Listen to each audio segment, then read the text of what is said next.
Кандидатот за градоначалник на Штип Благој Бочварски воведува двојазичност во Штип, обвинија денес на пресконференција од Штипскиот огранок на ВМРО ДПМН, повикувајќи се на изјава извадена од интервју на Бочварски.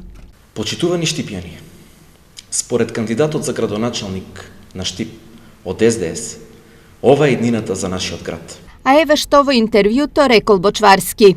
Некое детенце кое ќе сака да учи, например, во основното училиште Ванчо Прке или некое друго училиште, ако се создадат услови за еден таков клас, зошто да не, наместо француски, нека учи албански. Е дел од интервјуто кое беше презентирано денес на пресконференцијата. Ова не се празни зборови. Денес, благодарение на Благој Бочварски, Штип станува двојазичен град. На презентираното од страна на ВМРО ДПМН, прозваниот Бочварски реагираше со писмено соопштение. Лажни, лицемерни и небулозни се обвинувањата на ВМРО ДПМН дека во Штип ќе има двојазичност, особено што во Штип не постои друга етничка заедница која е над 20% од населението и што сегашниот закон за употреба на јазиците е проширување на идентичен закон што е донесен во 2011 година, а за кој што гласаше тогашниот и актуелен пратеник од Штип Трајчо Димков од ВМРО ДПМН.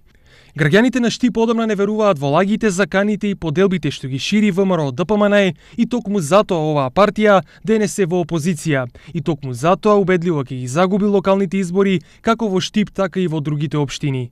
Стои во реакцијата на Благој Бочварски.